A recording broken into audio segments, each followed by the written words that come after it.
Could everyone please stand if they would like to for the reading of the Council Prayer and the Acknowledgement of Country, and I'll call upon Councillor Thompson to read the Councillor Prayer.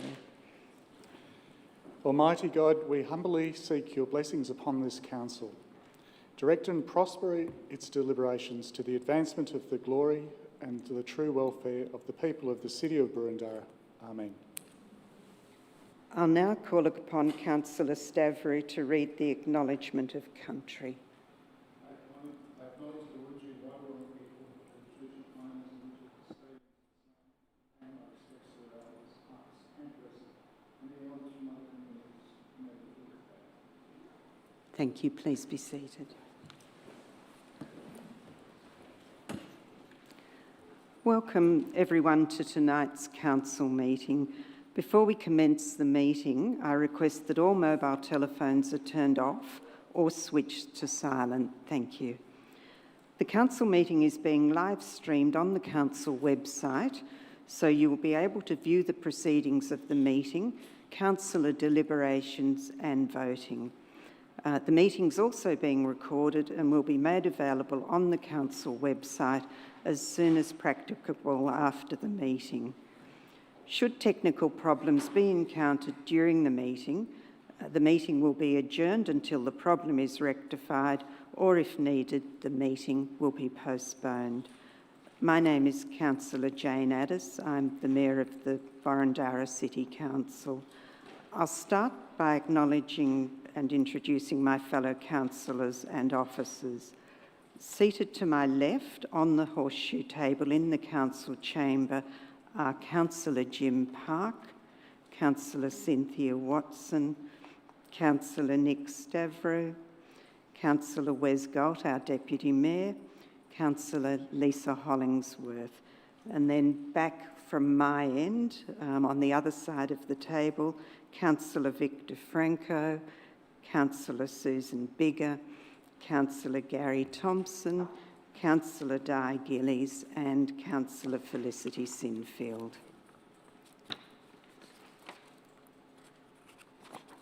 Officers in attendance tonight: Philip Storer, our Chief Executive Officer, Carolyn McLean, Director Community Support, Daniel Freer, Director Places and Spaces, Mance Bassey, Director Customer and Transformation, Scott Walker, Director Urban Living, Amy Montalti, Chief Financial Officer, Adele Thayer, Acting Manager Governance and Legal, Kirsten Ritchie, Coordinator of Governance, and Elizabeth Manu, Senior Governance Officer.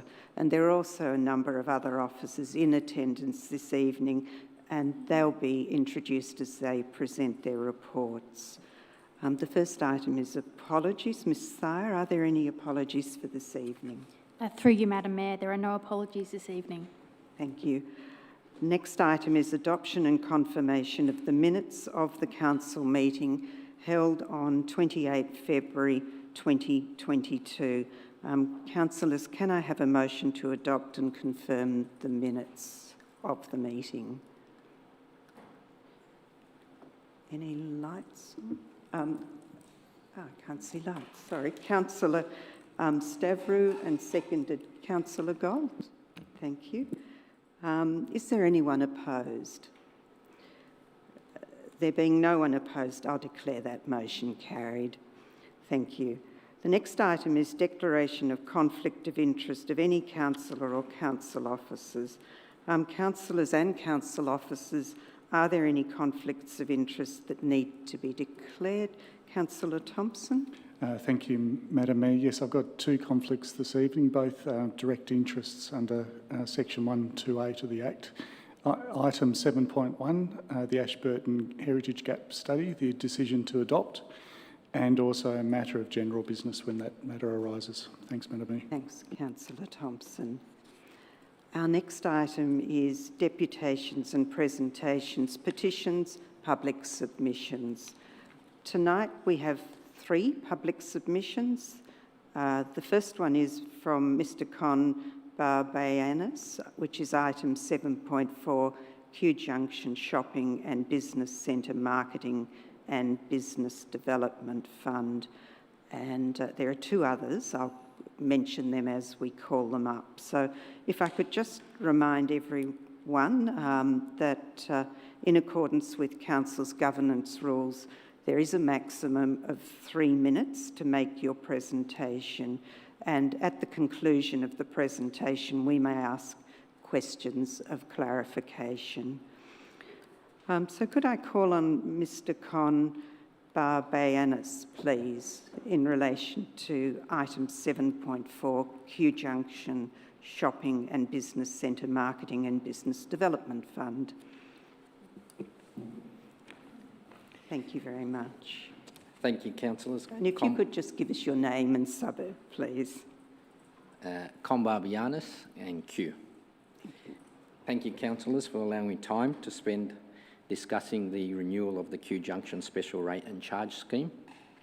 5 years ago, I stood in these council chambers in front of councillors and said I truly believed that the Kew Shopping District needed this special rate and charge scheme, because without it, we wouldn't be having an effective way of marketing and promoting the Kew Junction Business District for all the businesses that are in Kew. Some of my words were that we would struggle as a business district to be identified amongst the local community, and we would be lost without it. Well, my belief over the last 5 years has probably got stronger given all the events that have happened, and I think we need it more than ever.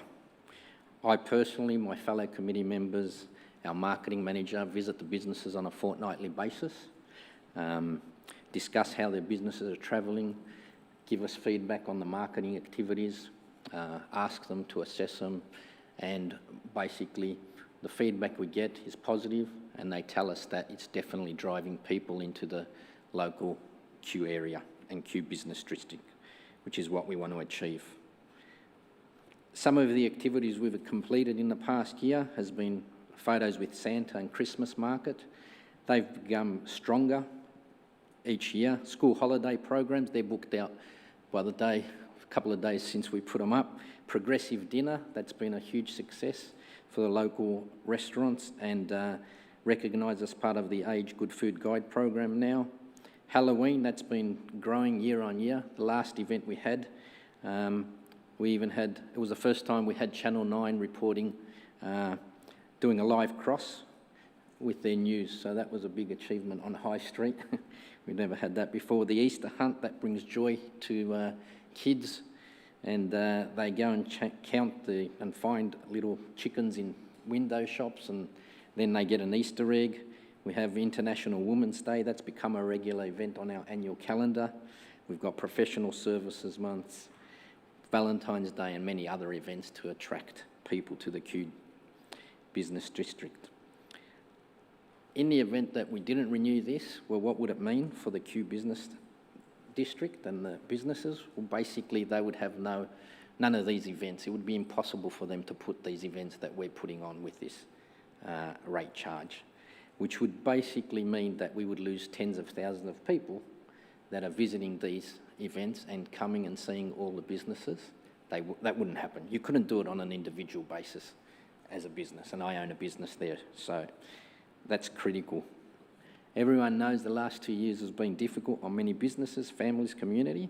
Could It's I been tough get you times. to wrap up soon, Yeah, please? yep, this is my last point, thank you. It's been tough, so basically we reviewed the levy and the rate and looked at our funding for the next 5 years, and we're proposing a reduction for the primary area Zone 1, which is currently 0.6198 to 0.05 cents in a dollar, a saving of 19.3%. On behalf of Kew Junction Business Association and the committee, our recommendation is to continue with this scheme. Thank you. Thank you very much. Councillors, are there any questions? I can't see any, so thank you, Mr Barbayannis. Thank you. Our next person making a submission is Neville Lee, and that relates to item 7.5, Glenferrie Hawthorn Shopping and Business Centre, Marketing and Business Development Fund. And Mr Neville Lee, if you'd like to come forward.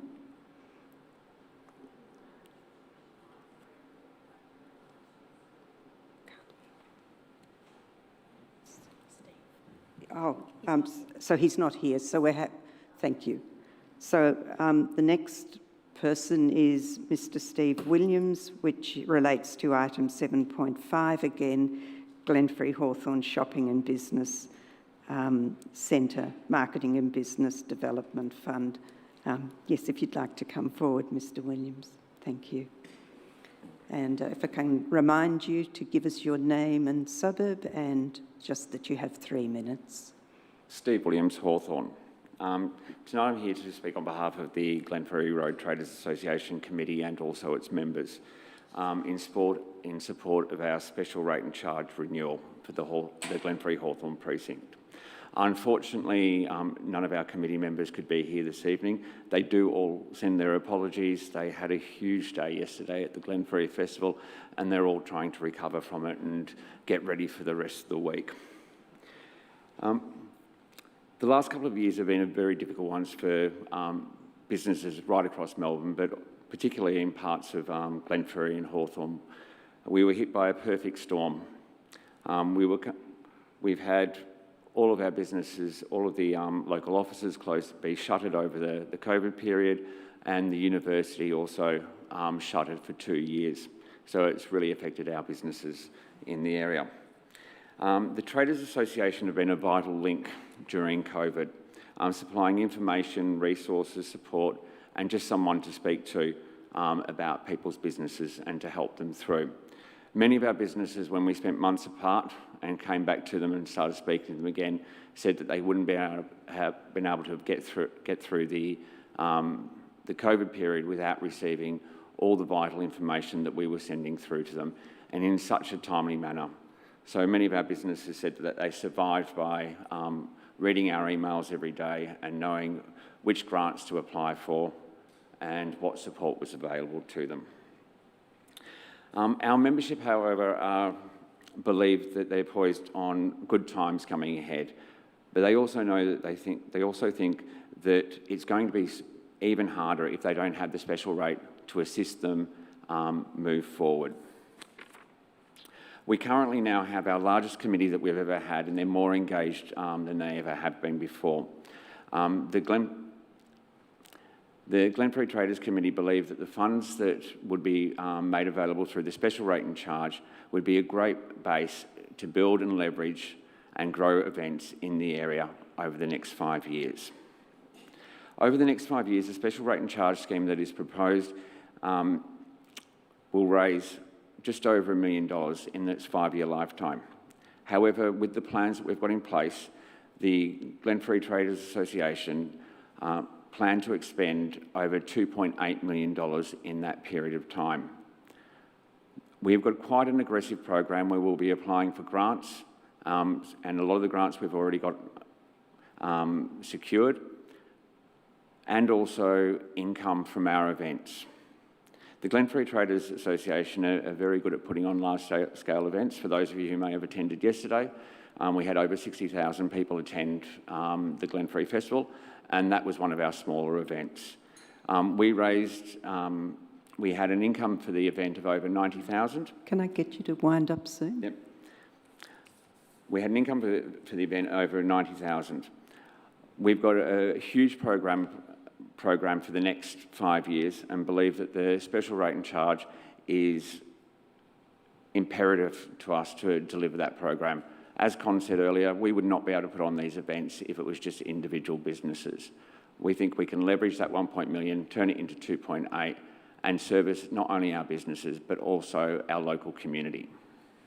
Thank you, Mr Williams. I can't see any questions, so thank you. If you'd like to return to your seat. The next item of business is item 4, informal meetings of councillors. Councillors, is anyone prepared to move a motion to receive and note the record of informal meetings of councillors as printed in our business papers? Councillor Sinfield? So moved. Do we have a seconder? Councillor Thompson, sorry, lights aren't coming on. Oh. Okay, thank you. It does say Councillor Biggett. My glasses aren't aren't working for me, so thank you. Is anyone opposed? No, thank you. So there being no one opposed, I'll declare the motion carried. The next item is public question time, which is item 5. Council encourages the submission of public questions prior to 12 p.m. on the day of the meeting. Questions submitted prior to 12 will be provided with a detailed verbal response as well as a response in writing, and those submitted after 12 will receive a verbal response if possible, but will otherwise be taken on notice for a written response in due course. Ms Thayer, do we have any public questions? Through you, Madam Mayor, tonight we have 2 questions with notice from 1 member of the community and 2 questions without notice. Thank you very much. So our first question is from Mr Ian Hundley of Balwyn North. Is Mr Hundley there? Yes. Oh, is he? Okay, I'll just check.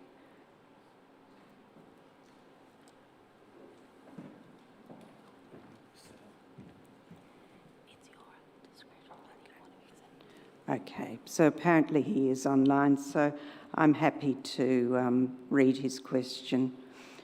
And the question is, in which respects, if any, does the Glass Creek link, which is included in the Burundara Draft Bicycle Strategy, differ from the Grass Creek Link Bicycle Route Plan East Kew Balwyn Deep Dean, dated June 2017, which was written by the former Burundara councillor Philip Mallis? The question is allowed in accordance with Chapter 2 of the Governance Rules, as the question has previously been put in writing to a councillor or a council staff member more than 10 days before the council meeting at which the question is submitted. And I'll call on Director Places and Spaces, Daniel Freer, to respond to this question from Mr Huntley. Thank you, Madam Mayor, and through you. The Glass Creek Trail route was previously identified in the current 2008 bicycle strategy and is identified as item 2.1A in the draft 2022 Burundara Bicycle Strategy Implementation Plan. The alignment shown on map on page 11 of the draft implementation plan conceptually aligns with the proposed route identified in Philip Mallis's 2017 plan, noting that that plan is of a high-level concept with options provided at different areas, which is publicly available at a web link that is provided in the letter. The route shown in the draft bicycle strategy is indicative at this early stage, with the final alignment subject to Council's adoption of the strategy, requiring further site investigations and community consultation. Thank you very much, Mr Freer. The next question is also from Mr Huntley, and it relates to political party funding in Burundara. The question is, what, if any, approaches have been made in the lead up to the forthcoming federal election to Burundara Council, including to councillors and council officers, by agents of registered political parties concerning potential Commonwealth spending or other commitments by those parties within the city of Burundara? And again, the question is allowed in accordance with Chapter 2 of the Governance Rules, as it was put in writing more than 10 days before the meeting. I'm going to call upon the Chief Executive Officer, Philip Storer, to respond to this question from Mr Huntley. Thank you, Madam Mayor. Firstly, I'd just like to mention that I can answer in relation to matters which have come to the officers, not matters which may have come to councillors.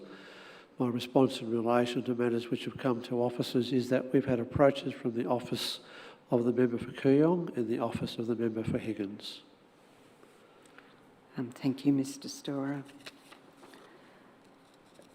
The next question is from Peter Lynch, and we have two.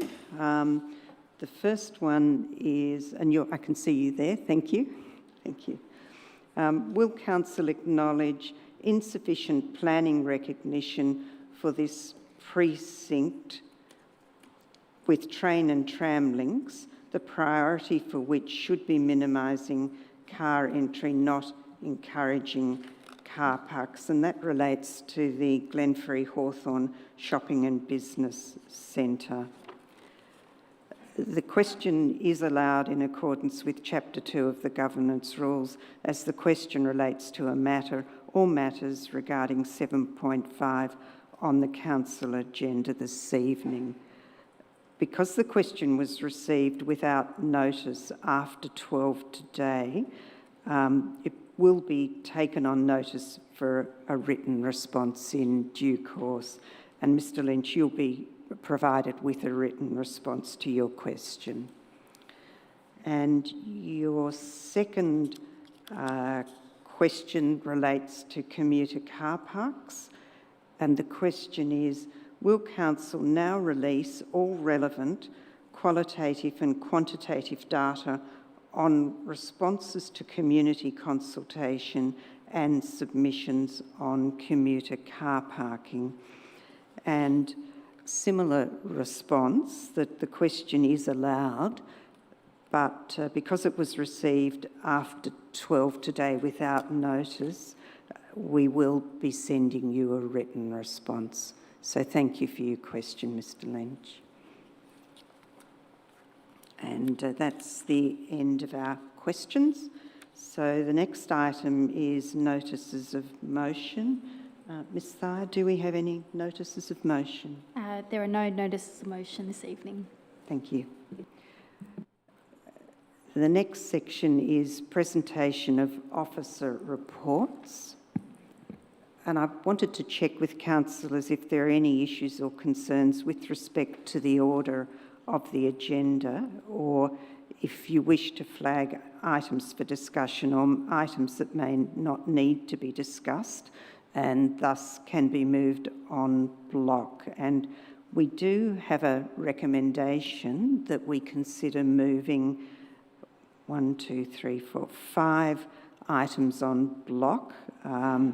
They are 7.1 Amendment C377 Ashburton Heritage Gap Study, 7.3 Community Services Triennial Grant Provision of Information and Wellbeing Support, 7.6 January 2022 Monthly Financial Report, 7.8 Revised Instruments of Appointment and Authorisation, Council to Council Staff, and 7.9 Contract 2021/71 Tree Planting and Establishment.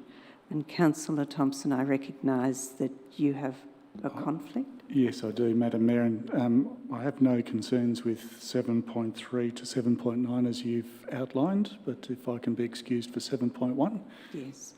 Maybe you leave briefly while we just check if that's moved, and then we can on block, and then we can get you back very soon. Councillors, do I have a... Madam Mayor, sorry, apologies. If I could excuse or have 7.1 removed from the en bloc, because I don't have a conflict on the other items. Oh, okay. Thank you. So we'll move 7, put it in to be discussed. All right. So we've now got 7.3, 7.6, 7.8 and 7.9 as a suggestion for moving on block. Is anyone prepared to move a motion to that effect? Councillor Watson, and seconded by Councillor Galt. Is anyone opposed to that motion? So all those in favour of moving those motions on block? I'll declare that motion carried. That was everyone.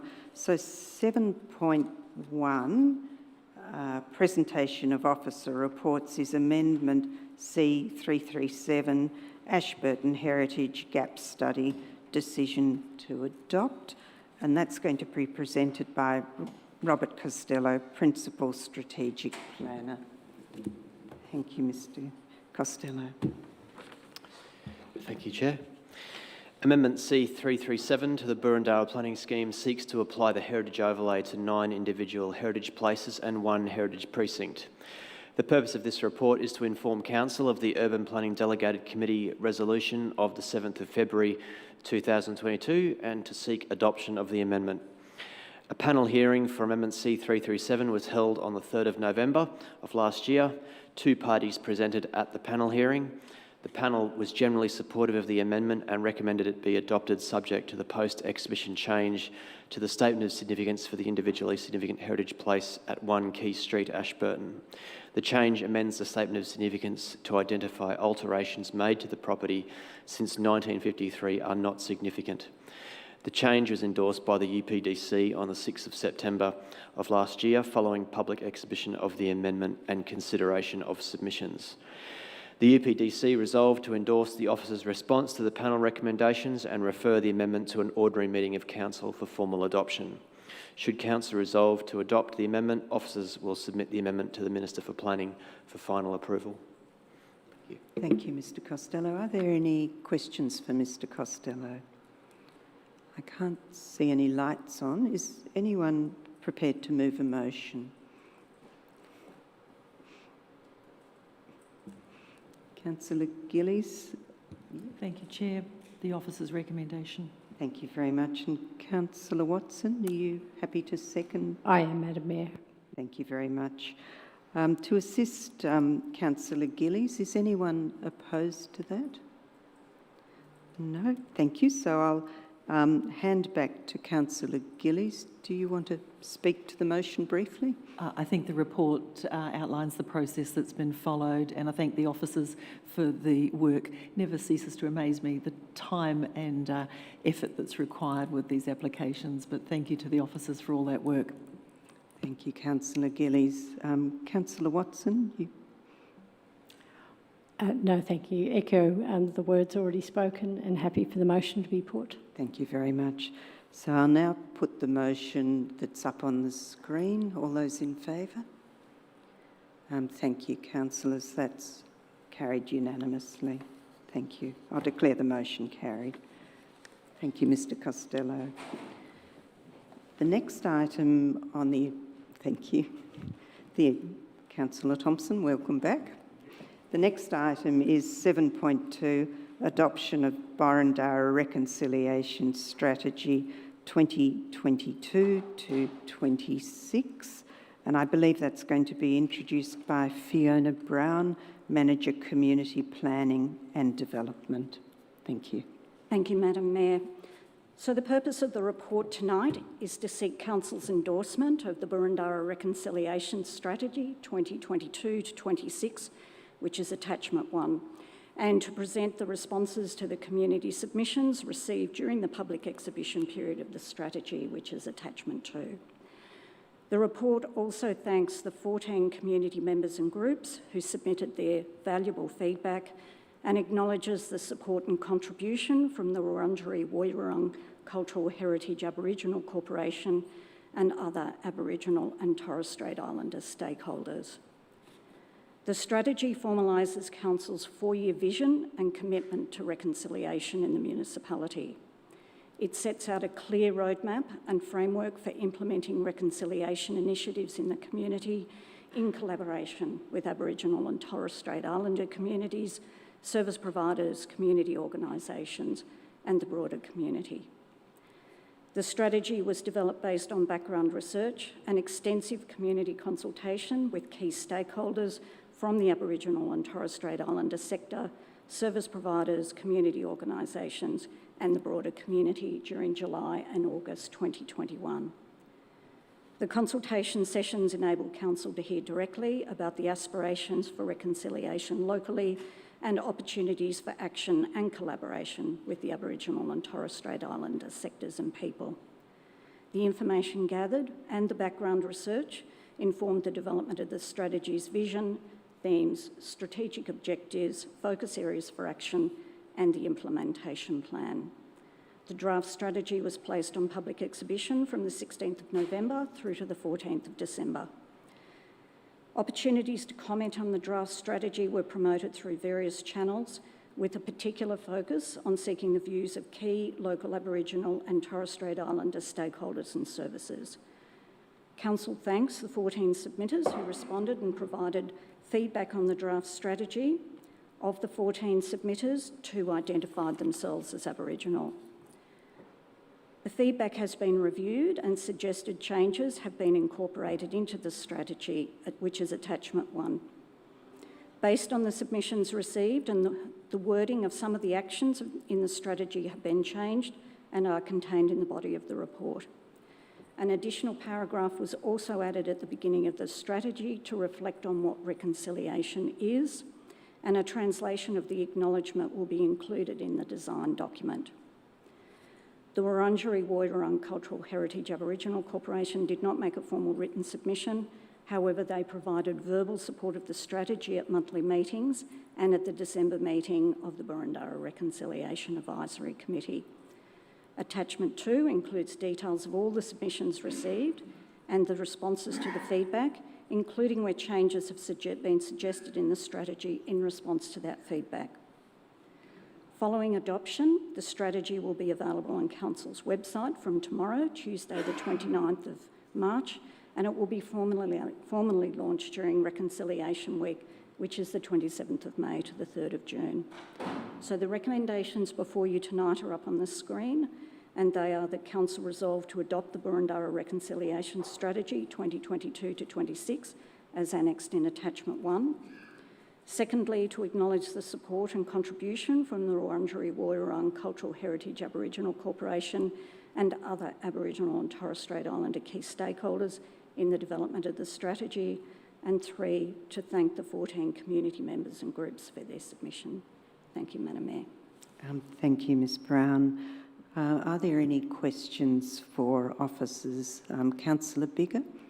No questions right now, but I would just like to foreshadow a motion when the time's right. Thank you. Thank you, I'll note that. Councillor Franco, you have a question? Yes. I have a few questions, if that's okay, Chair.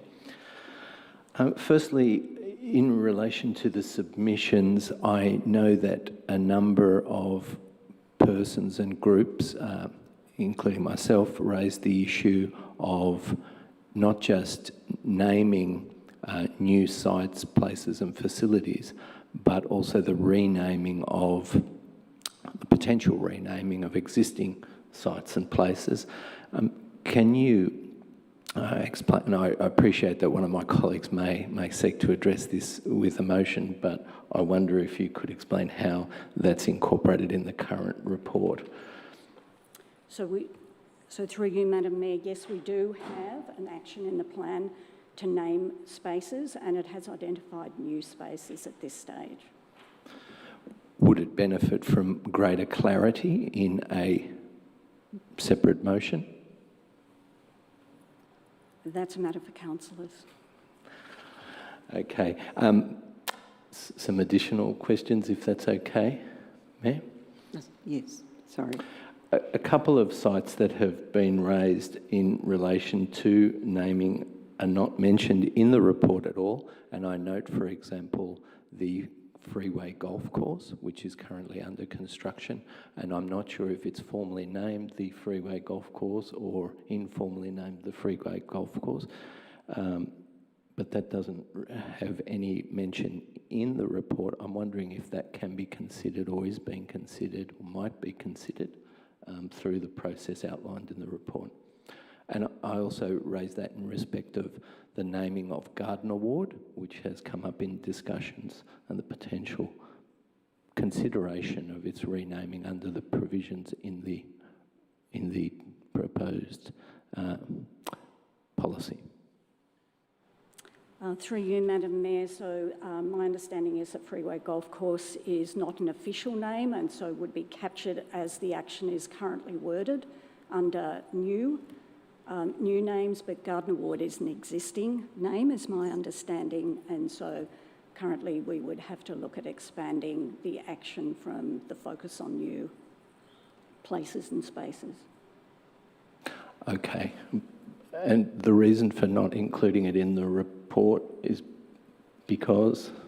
We didn't actually list or note any particular places that we are targeting on. The point of the action is to consider a naming process and protocol, and that's what it's intended to do.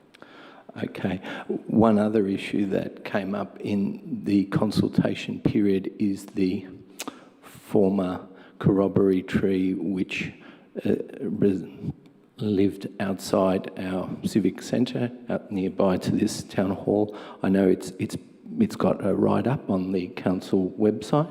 It's also, I know former Mayor Neville Lee has raised in discussions his recollections of the tree. That was raised in submissions but is not mentioned in the report. Is that being addressed or considered in any way? So in relation to the corroboree tree, in the strategy, what we've done is list places that currently are, that people can visit. We believe that the action in relation to the corroboree tree can be addressed under Action 20 in the plan, which is to investigate a range of sites. And we currently have, in fact, provided information to the Wurundjeri on the corroboree tree, and we're seeking their advice. So that action's in process now. Thank you. Thank you, Councillor Franco. Any other questions before I go back to Councillor Biggar for her motion? I can't see any other lights on, so Councillor Biggar, you foreshadowed a motion. I did. I'd like to foreshadow a slightly amended motion. There it is. Thank you to the officers for putting that up for me. So it really is to address, well, the second point, point B, it does address the issue that, do you want me to speak to it now or wait? Maybe Get a we'll just seconder. pause and let people read it, and then we'll seek a seconder.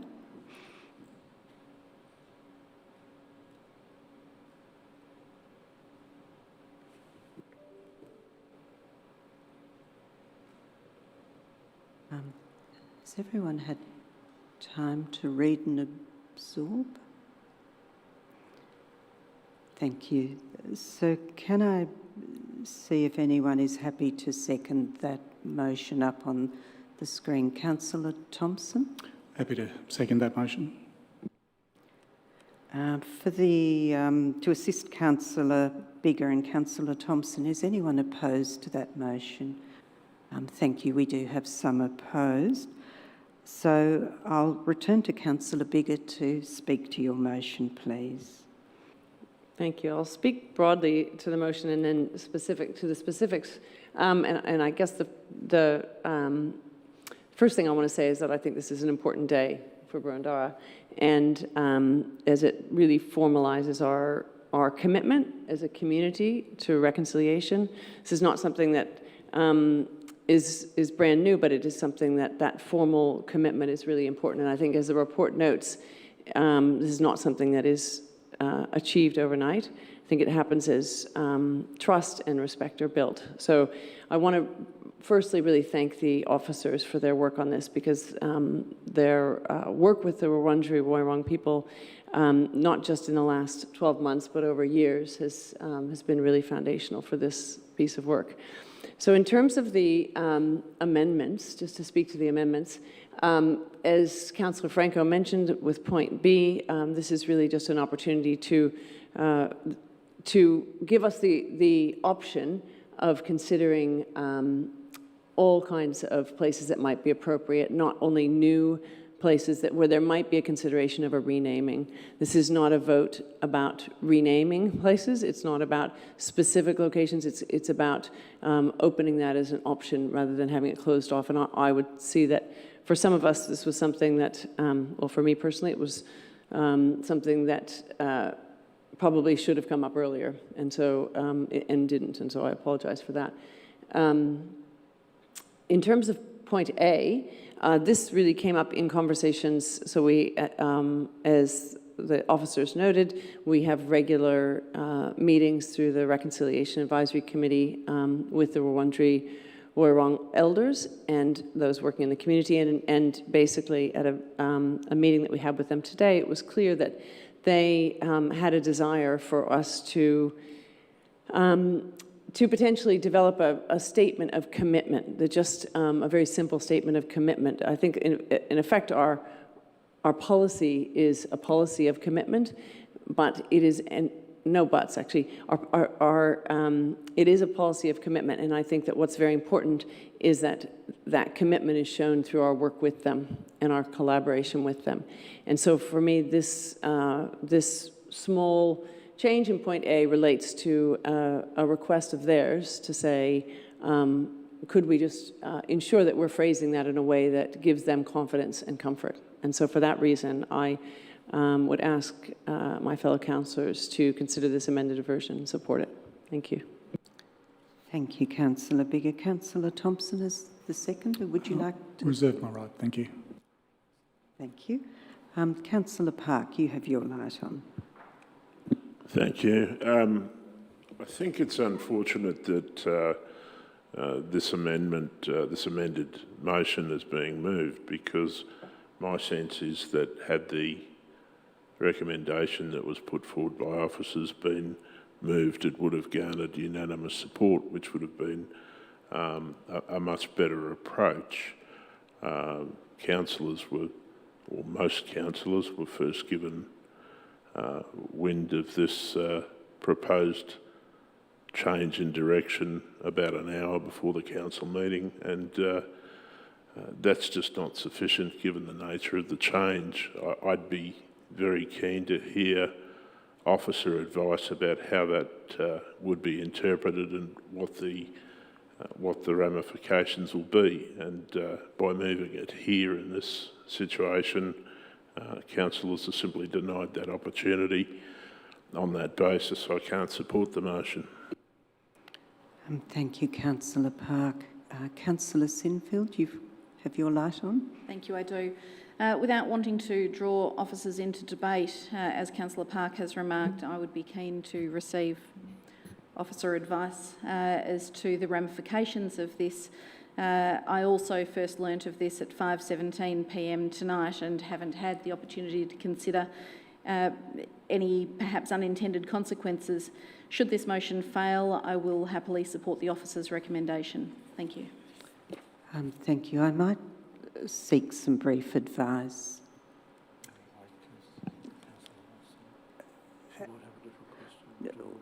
I'm happy to wait while the advice is given.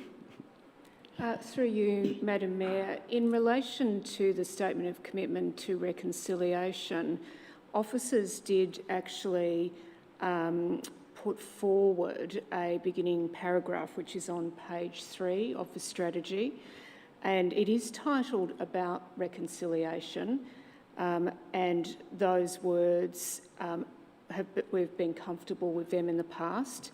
That could potentially be changed to statement of commitment if councillors were of a mind to do that. But it does very much focus the importance of Burundara as a council working with the Wurundjeri Woiwurrung as well as local Aboriginal and Torres Strait Island organisations. So an officer recommendation would be to change what's already there in the first part. So rather than about reconciliation, that we made that a statement of commitment.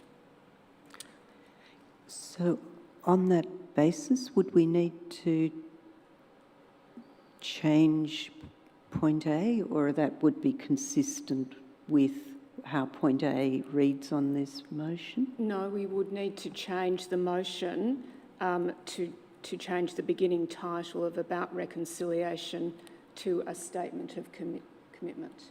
Okay, thank you. Councillor Watson.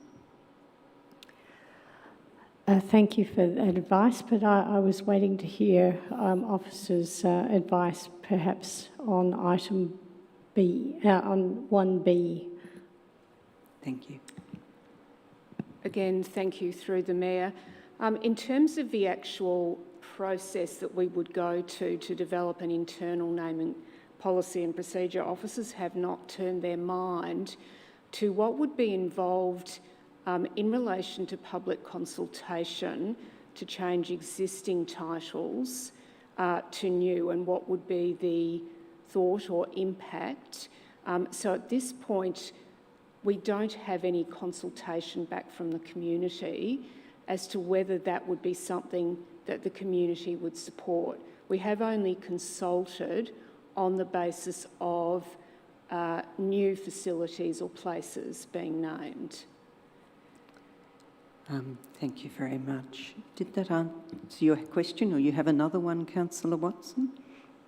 Well, no, I was just going to speak to the motion now that I've heard officers' advice as requested by Councillor Sinfield. Based on our officers' advice in regards to 1A, if the mover of the motion agreed to alter that portion of the motion as recommended by officers, I could support 1A. 1B, I absolutely cannot support, and I echo the concerns raised by Councillor Park, where we have major amendments to a really important document landing in our inbox with 1 hour's notice to reflect and consider what those changes might be. So I think it is terribly unfair to councillors who, well, there may have been councillors who were avidly discussing it, but I certainly was unaware of those discussions and had absolutely no time to think deeply about this. But the thoughts that I did have about 1B really did line up with officer advice, and the sorts of things that ran through my mind were community consultation, what might that look like? I think that 1B is ill-considered. It needs to be removed, in my view. And we should be receiving an officer's report about the implications where councillors have time to be properly briefed and consider both the intended and the unintended consequences. So it is with a great deal of concern for the process that we've gone through that I am now put in a position where I cannot support what is a good piece of work done on behalf of the City of Burundara called the Reconciliation Strategy because of this amendment here tonight. If 1A was altered, I would support that, but I absolutely cannot support B and would recommend that that be removed, and that would garner my support. Thank you. Thank you, Councillor Watson. Councillor Franco. Thank you. I think it's a wonderful piece of work that we've got before us today, and I'm delighted that the policy is here before us and the quality and quantity of the work that's gone into it. Fabulous work. In relation to the amendment, I very much, in relation to the motion before us that Councillor Biggar has presented, I am very supportive. I'd make the point that there's nothing ambiguous about 1B, about the consequences. The consequences are crystal clear. If we don't pass 1B, it means we will only have a policy developed which only allows us to consider the inclusion of Wurundjeri Woiwurrung language and or acknowledging Aboriginal and Torres Strait Islander cultures and people in the naming of new places and spaces. By removing it, the implication is absolutely crystal clear. We're prepared as a council to consider the renaming or the dual naming or whatever it might be of existing places. That doesn't mean that we're going to go out with specific sites right now and we haven't even developed the policy, but it just means we can and we're open-minded, as opposed to being closed-minded and saying the existing names are locked in. That's what's at stake here. That's what this debate is about. And I encourage all councillors to think open-mindedly. It doesn't mean that we're passing a resolution on any particular place or space. In relation to A, I think there's a bit of confusion. What is stated there is that we develop a statement of commitment and reconciliation. That's perfectly reasonable. That's not saying what that statement contains. It's not about amending a paragraph in the current report. It's about developing that and coming back and working with key stakeholders in relation to that, and I'm very much supportive of that. And finally, I just want to mention that I'm pleased to hear that in relation to the former corroboree tree, that's being explored. And I know that's not part of this report before us, but I welcome that work by officers, and I thank you for that. Thanks. Thank you, Councillor Franco. Councillor Chair, I'd Hunt. like to propose an amendment. Yes, what is your amendment? My amendment is to modify paragraph 1 by deleting entirely everything after B and making in the second line the word amendments singular, deleting the A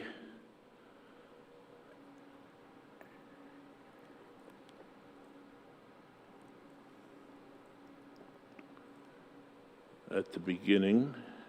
Yep.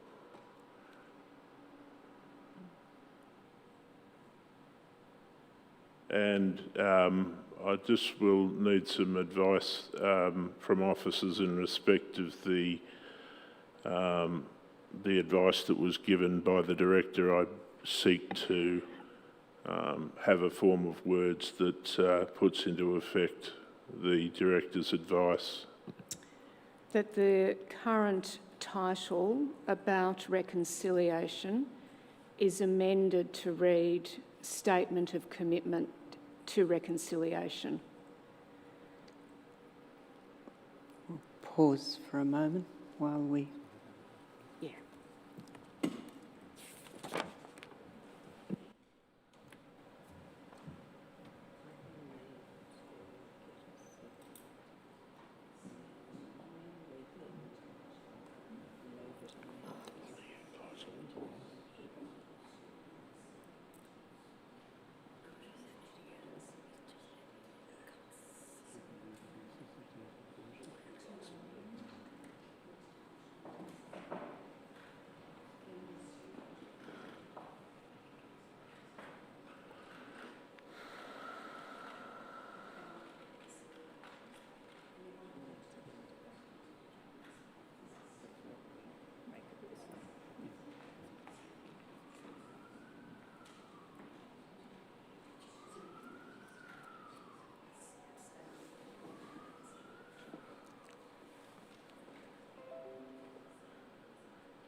Councillor Park, that's what you had in mind?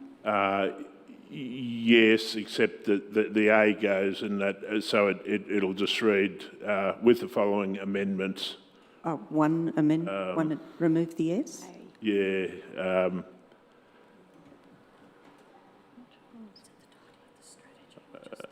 However, that's best tidied up. And I'll need some further officer advice. What I'd like to then do is insert a new paragraph 3 and renumber the existing paragraph 3 as paragraph 4. And I'd seek assistance with some wording that requires officers to engage in public consultation in respect of the renaming of existing sites. So to address for the future the question of,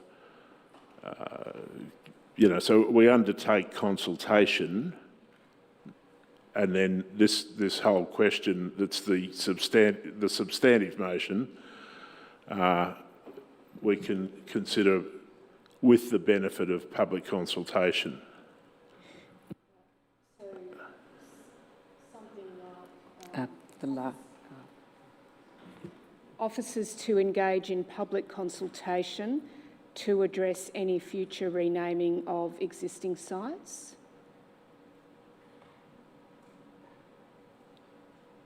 Yes, perhaps putting a time frame on that so that it comes back by way of a report, I don't know, 3 months or whatever officers recommend is appropriate. Councillor Park, do you want to clarify the consultation, or you're happy to leave it up to the officers' discretion? I think maybe the officers could advise us tonight what that period might be. But if not, I've got no problem with the motion being open-ended, but...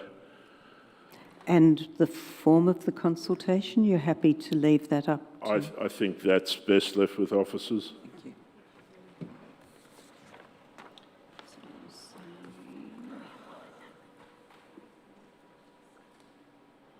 I won't make it more complicated. Sorry, now how's that feel again? To address any... Do we need a brief adjournment, or is everyone happy to... I think we're fairly close. Sorry, I didn't hear that. To obtain. In your hands, Chair. Happy to move one if you think it's appropriate.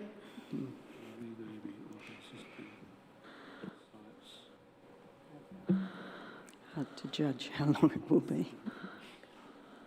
Won't be long, I'm told.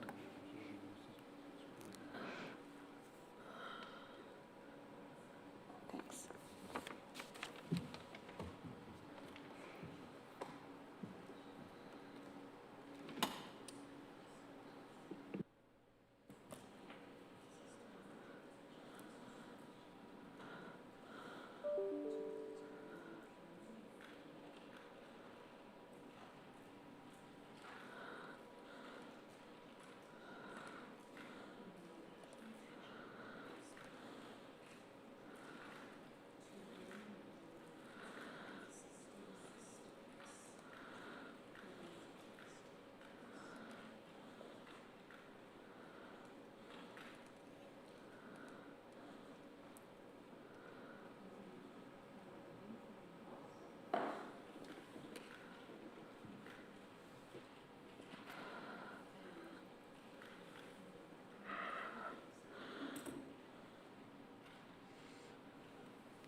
Councillor Park.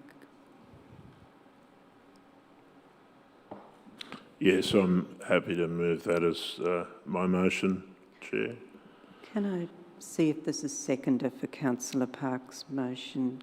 Councillor Watson, you're happy to second? Happy to second, yep. Is anyone opposed to that motion? Thank you. So there's some opposition. Councillor Park, would you like to I would, speak to thank your you. motion? There's some opposition as an understatement, but anyway. I think that's very unfortunate because, in fact, this achieves exactly what Councillor Biggar's motion sought to achieve, but, importantly, it introduces an element of public consultation. And in the life of this council, so often I hear, particularly the newly elected councillors, talking about the need for open, accountable, transparent processes. Well, the meeting that occurred today that's prompted the amended motion that was put by Councillor Biggar wasn't an open meeting, it wasn't a public meeting, it wasn't transparent. It was a meeting of an advisory committee, and there's nothing untoward about that. But the fact of the matter is that this is a significant change in direction, and the public, our residents, the people whom we represent, the totality of the people whom we represent might be very supportive of this approach, but they ought to be consulted. And there's no good reason to vote against this motion. Absolutely none. This strategy has been a long time in the making. So another 4 months to enhance the policy, the strategy, surely isn't a problem. Why would you vote against that? See, there's no bloody-mindedness in this motion because it actually embraces every single element that was sought to be achieved. So there's no good reason to vote against this. If you were inclined to vote for the previous motion, then you should have no difficulty with this motion.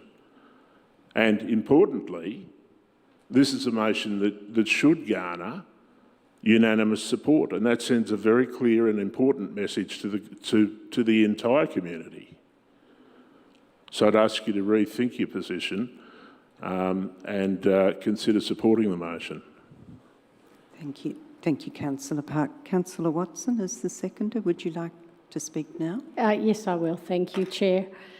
I think Councillor Park pretty well summed it up. And one of the objections I've had, which I've articulated before about the process and about feeling ambushed about these amendments, is that word internal. And people in our community have a right to be able to voice their opinion, especially about something as significant as a name, because people are very invested in them, and many of us on the previous council have been involved in naming things and understand the lengthy process that you go through, and the work that goes into it, and sometimes the emotional investment that comes with it from the community. So I would urge my fellow councillors to support this motion. I agree with Councillor Park. It achieves absolutely everything that the previous motion did, and it involves our community, and it reflects a level of honesty and transparency about the naming process, which is very, very important. So I urge my fellow councillors to support this amendment, and would predict that we'd be able to, as a council, fully support the good work that the officers have done for the reconciliation strategy. But for this amendment, we would have, I believe, all our hands in the air. So I will leave my comments there and urge you to support this amendment. Thank you, Councillor Watson. Councillor Hollingsworth. You've had your light on a little while. Thank you, Madam Mayor. I actually had it on to ask Ms Brand a question, but I think we're past question time now. So I will turn it off for now, but I may participate in debate later. Thank you. Thank you.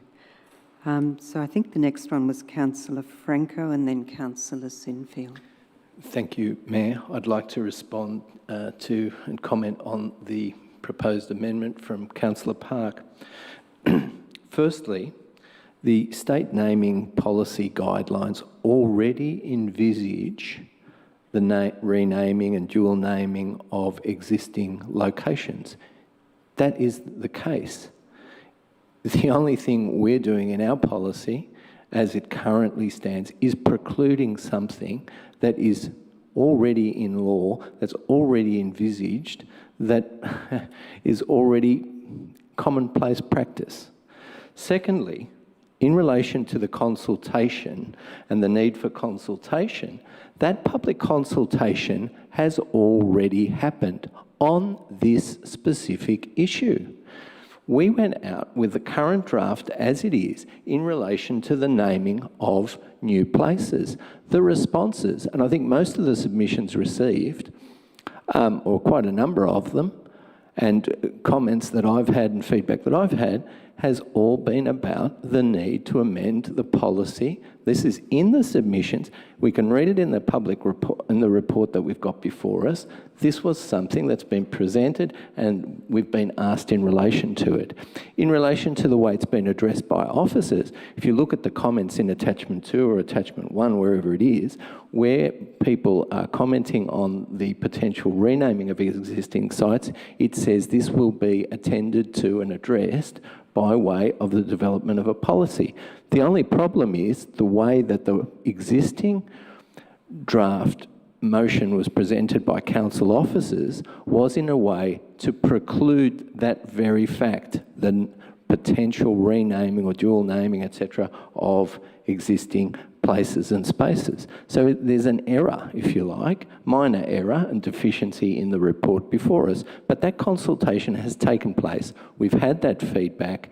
We can, as councillors, now respond to that feedback and actually pass the amendment, the motion, as that reflects the community consultation.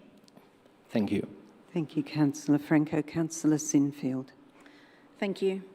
We wonder why politicians and governments get a bad reputation as we debate unnecessary stuff like this when this is a perfectly good motion on the screen that seeks to achieve the same objectives, just in a much better way. The consultation has been done by officers. You're right, Councillor Franco, it has.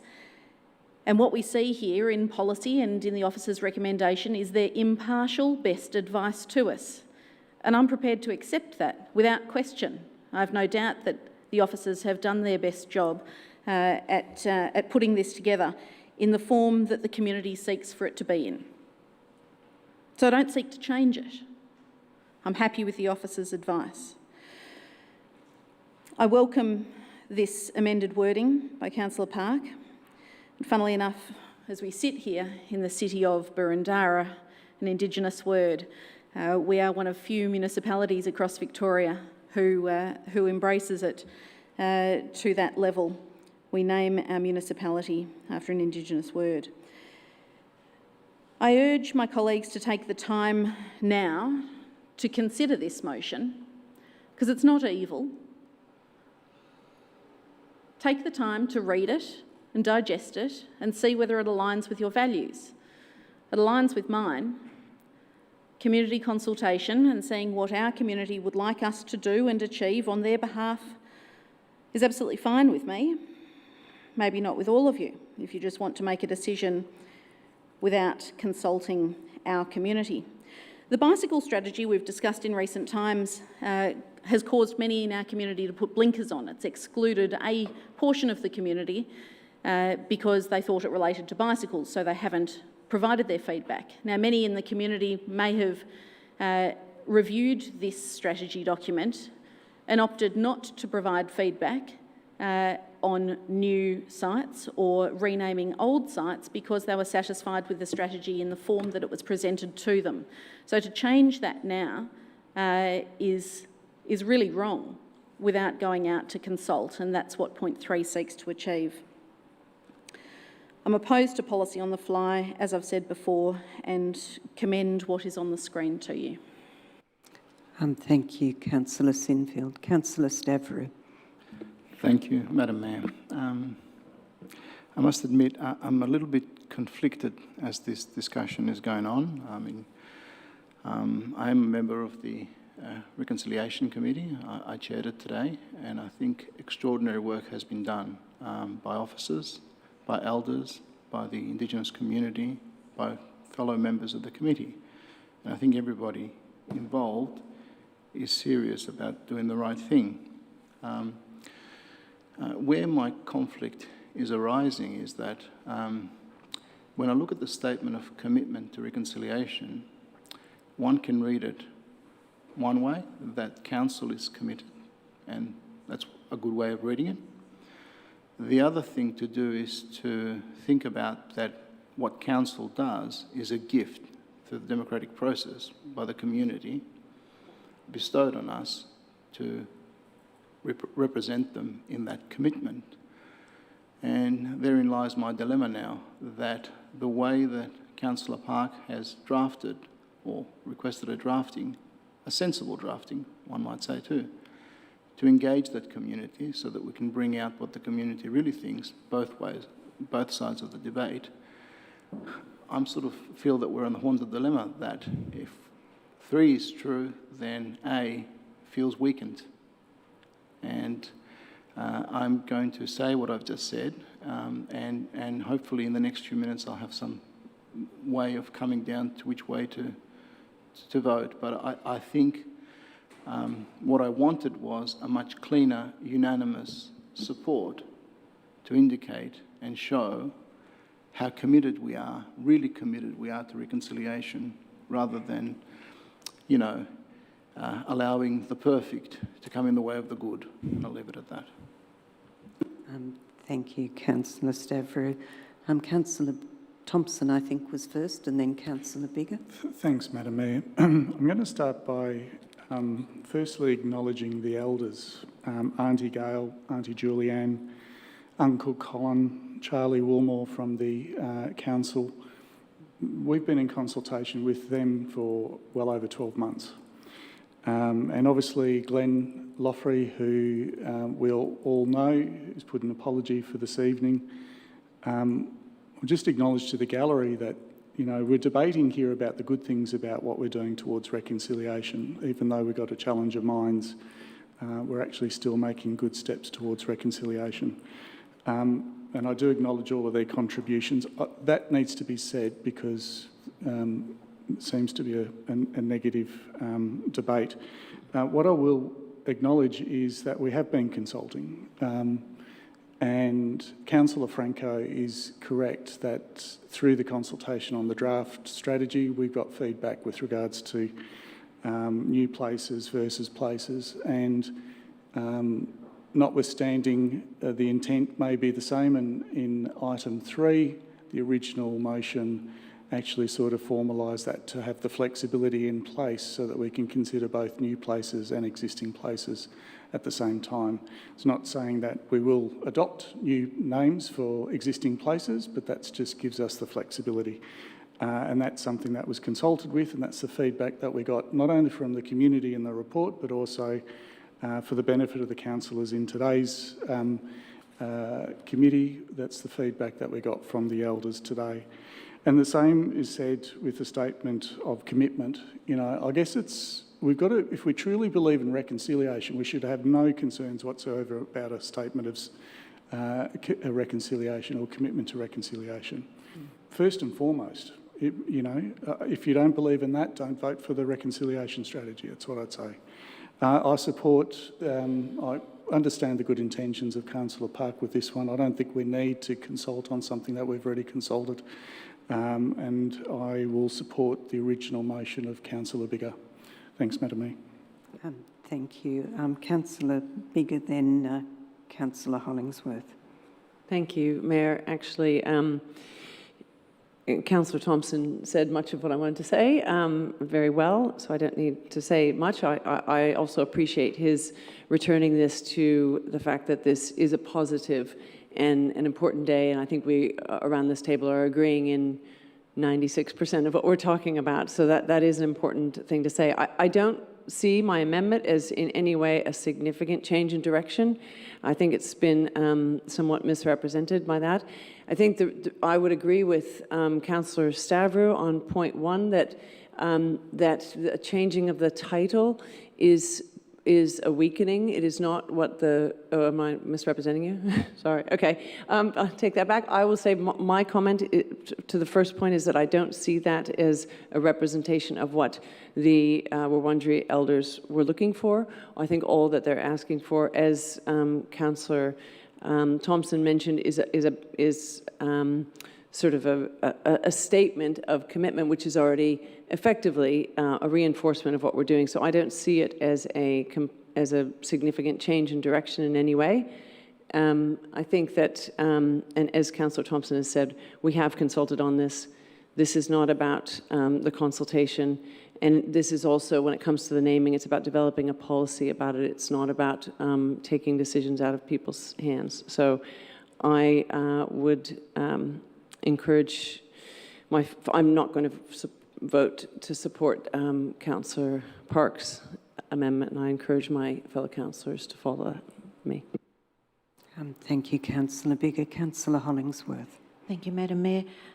Look, I won't be able to support Councillor Park's proposed amendment. I will be leaning towards Councillor Biggar's proposal. But I just wanted to clarify a few points and pick up some comments that have been made around the room.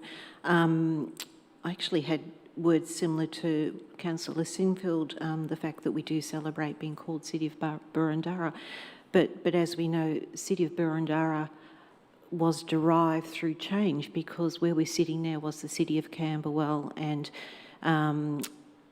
in unison with City of Hawthorn and City of Kew. It was then amalgamated and became City of Boroondara. So we do evolve, and from time to time change is not only necessary, it's actually desirable. In saying that, I'm not proposing for 1 minute that there's going to be a flood of applications for change of name, but I think Councillor Franco was correct to pick up that the word only new was there that could potentially prohibit any existing names to even be considered for change in the future, or as was discussed with the Freeway Golf Course, that it actually may not even have a formal name.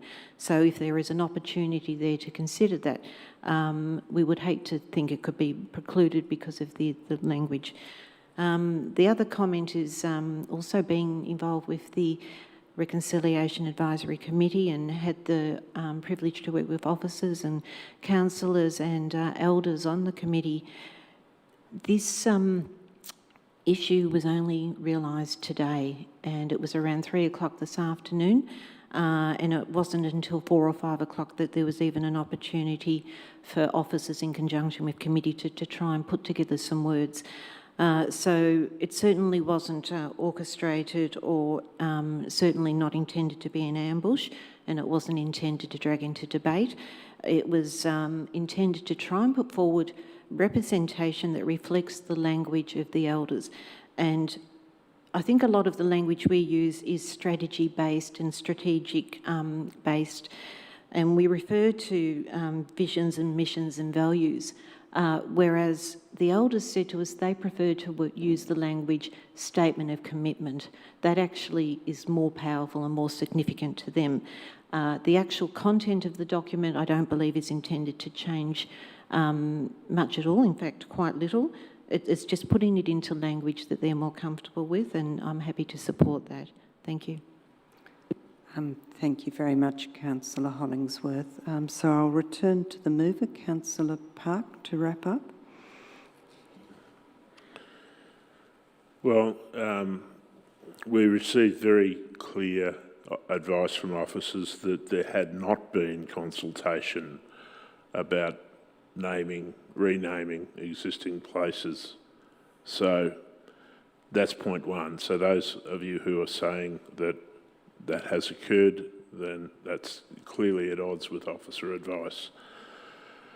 The motion the amended motion is one that seeks to extend goodwill and actually put into place what was being sought, but with the important element of public consultation, true public consultation.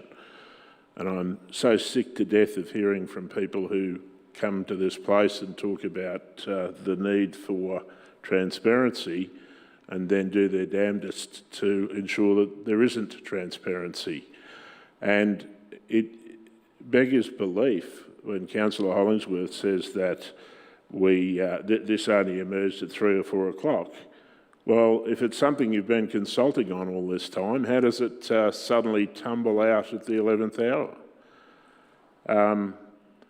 I think it's very unfortunate that this approach has been taken, and this should be a motion that has unanimous support, and it could have been a motion that had unanimous support.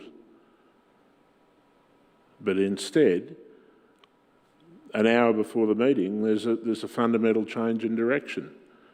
And the important missing element is public consultation. None of the new councillors have been involved in the naming of any council place, but the last council went through it with the Greythorn Community Hub, and there was significant consultation, feedback, input, interest, ownership by the local community. So do we just go in and call it something entirely different on a whim? Aren't those residents entitled to give us the gift of feedback? And we hear about, oh, well, we're not just going to go and do this, that and something else. Well, who knows? These things tend to be incremental. I wouldn't be surprised that all sorts of things are added to a list. Maybe the list already exists. But there needs to be public consultation. Thank you, Councillor Parks. So I'll now put the motion. All those in favour? So that has failed. I call a Those division. Against? Oh, sorry. Okay, so I'll put the motion again. Those in favour? So it's Councillor Park, Councillor Watson, Councillor Stavro, Councillor Sinfield and Councillor Addis. And those against? Councillor Galt, Councillor Hollingsworth, Councillor Gillies, Councillor Thompson, Councillor Bigger and Councillor Franco. Madam Mayor, where is your vote? My vote, I thought I said against, yes. For, I'm sorry, in favour of, yes. So I'm now seeking another motion. That motion has failed. Councillor Bigger? I would like to return to the motion that I proposed originally. Okay, so we'll get that up.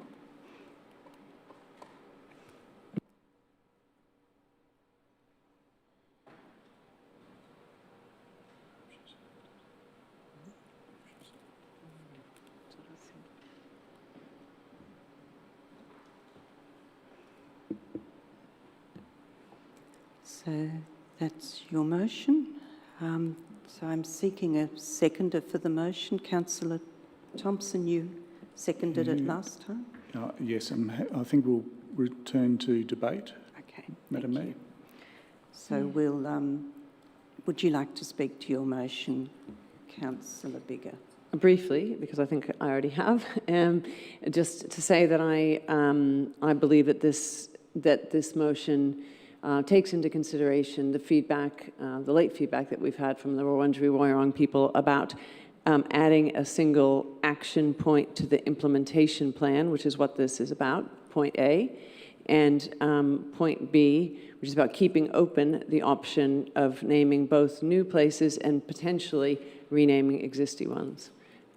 So I believe it's about developing a policy, and I think I've probably said enough for this point. Thank you. Okay. Thank you very much. Just let me check for a minute.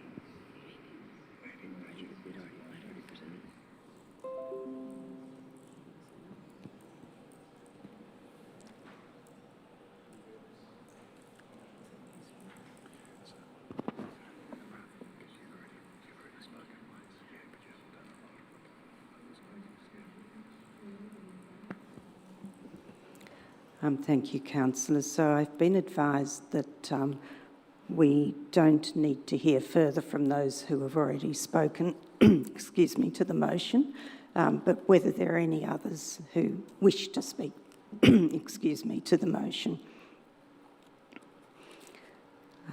I can't see any lights on, so Councillor Thompson, I think you've already spoken to? No, I've reserved my right in the previous debate. Thanks, Thank Madam Mayor.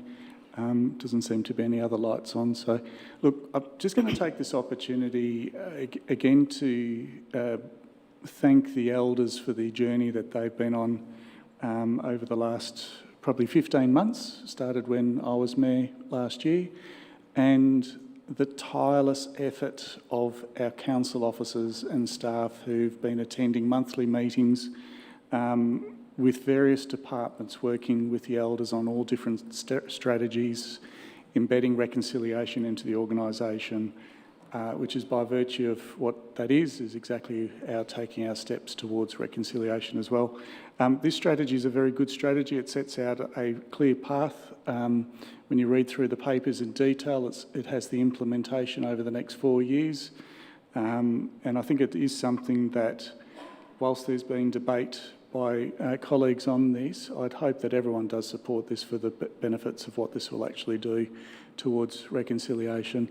I'm not going to debate further any of that, but I would like to again thank everyone who's partaken and the chairs, respective chairs of the committee. Thanks, Madam Mayor. Thank you. Thank you very much. And I'll return to Councillor Biggar to close the debate. Sorry. I'm happy to close it with Councillor Thompson's comments and ask my fellow councillors to support this important piece of work put forward tonight. So I'll now put the motion. Those in favour of the motion on the screen. Are those against? I call a division. Thank you. So those in favour of the motion on the screen, that's Councillor Gold, Councillor Hollingsworth, Councillor Gillies, Councillor Thompson, Councillor Biggar and Councillor Franco. And those against, that is Councillor Park, Councillor Watson, Councillor Stavrou, Councillor Hollingsworth and Councillor Addis. So that motion is... Sorry, I'm not against, I'm for the motion. For. Thank you. Councillor...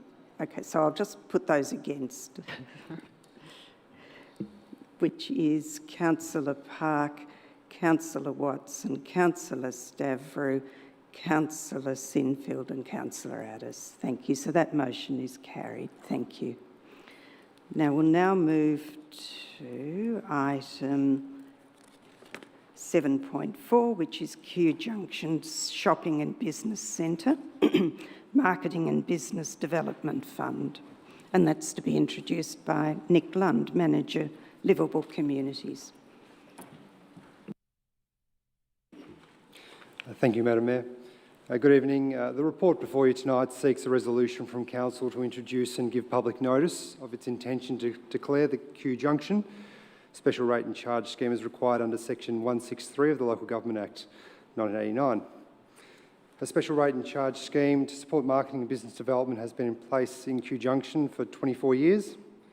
With a 5-year life, the scheme is now up for review and renewal. It's important to note Council undertakes this statutory process at the request of the Traders Association. The officer's recommendation is as printed. Thank you very much. Any questions for officers? No. Is somebody happy to move a motion? Councillor Stavrou? I am happy to move a motion, yes. The one on the screen? One on the screen. I won't read it. Thank you. No. Councillor Park, are you happy to second? Thank you. For the benefit of the mover and the seconder, is anyone against the motion? No. So I'll hand back to Councillor Stavrou to speak to the motion. Thank you, Madam Mayor. I won't say much about this. A lot of work goes into these things, as we invariably know. They are critical. Schemes like this are critical to assist the local business community. They also assist Boroondara's community plans in the process as well, and one of the reasons that we're supporting such initiatives. As Mr. Babaganis also noted before, the Business Association puts up so many other activities that becomes a glue for the community. I was in a recent one where we announced a new mural was was celebrated, and the amount of community involvement through multicultural choirs and the like was extraordinary, and was joined there by Councillor Sinfield as well. So events like this are enabled by this scheme, so I just thoroughly commend it to my fellow councillors. Thank you very much. Councillor Park, did you wish? No. Thank you. Councillor Stavrou, to close the debate, would you like to say anything more? Nothing more, Madam Mayor. Thank you. Thank you. So I'll now put the motion. Those in favour? Thank you. That's carried unanimously. So the next item is 7.5, Glenferrie Hawthorn Shopping and Business Centre Marketing and Business Development Fund. And again, that's going to be introduced by Mr Nick Lund, Manager, Liveable Communities. Thank you. Thank you again, Madam Mayor. Just as was the case with the Kew Junction report previously, tonight we seek a resolution from Council to introduce and give public notice of its intention to declare the Glenferrie Hawthorn Special Rate and Charge Scheme as required under Section 163 of the Local Government Act 1989. The Special Rate and Charge Scheme to support marketing and business development has been in place in Glenferrie Hawthorn for 31 years, and with a 5-year life, the scheme is also now up for review and renewal. The officer's recommendation is as printed. Thank you. Thank you. Any questions for officers? Councillor Galt? No questions, Madam Mayor. I'd just like to foreshadow a motion when the time is right. I think that might be now. Thank you. The officer's recommendation. Thank you, Councillor Galton. Seconded by Councillor Biggar. Yes, please. Thank you. Is there anyone against the motion?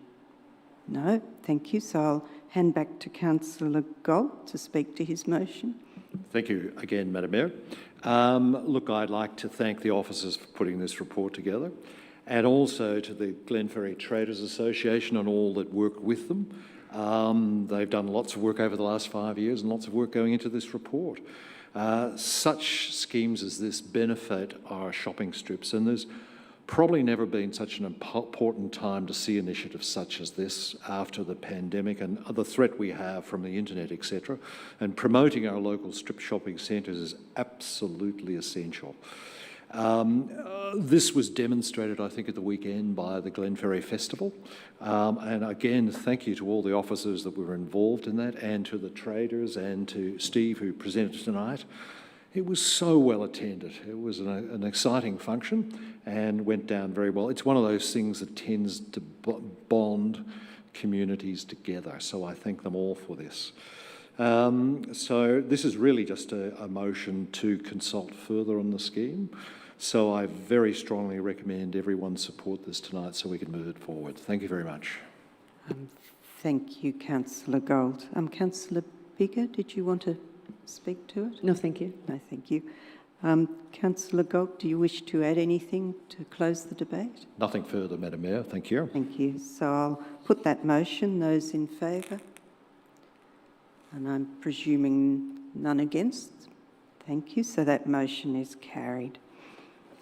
So our next item is 7.7, provision of loan borrowings, and that's going to be introduced by Amy Montalti, Chief Financial Officer. Thank you.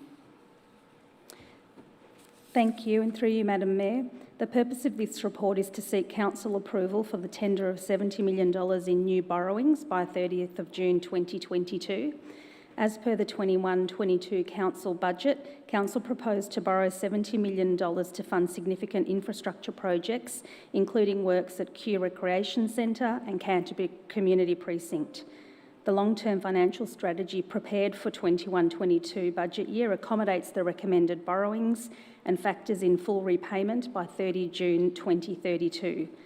A public tender process is proposed, as detailed in the recommendation before you, to be undertaken to ensure that council receives competitive market-tested borrowing rates from which to source loan funding. Thank you. Thank you very much. Any questions for Ms Montalti? No? No questions? Is someone happy to move a motion? Councillor Park, I think, had his light on first. I'll move the officer's recommendation.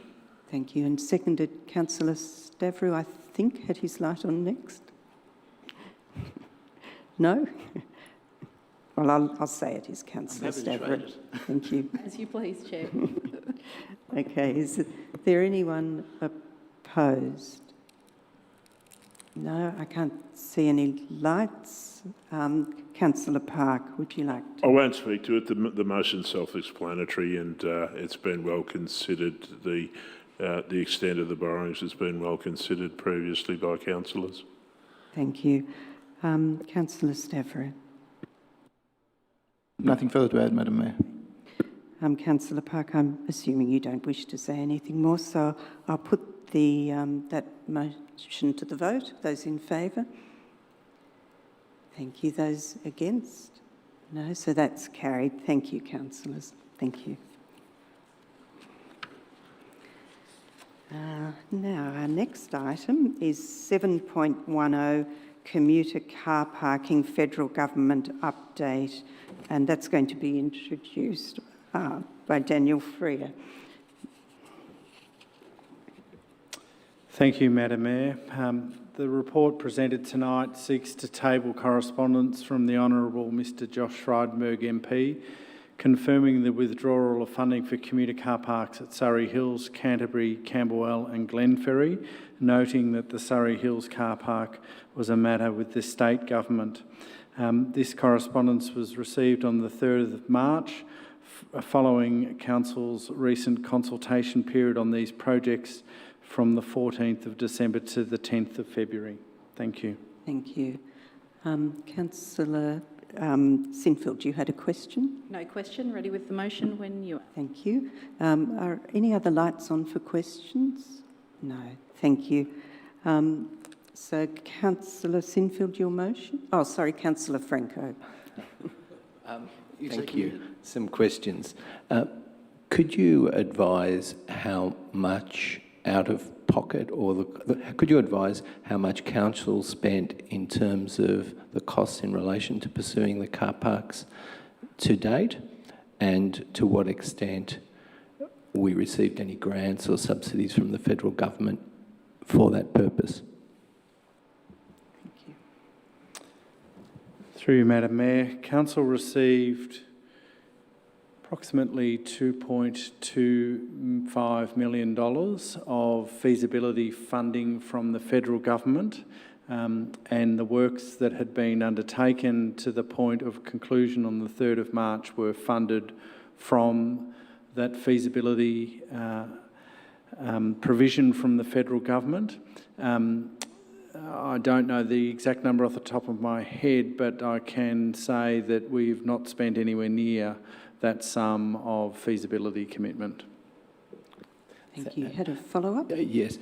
Have we received the funds for that purpose, or is that still to be invoiced, and do we have to return any surplus? Those funds have been received, and we're in discussions with the department at the federal government level at this point in respect to the finalisation of funds and returning of the balance.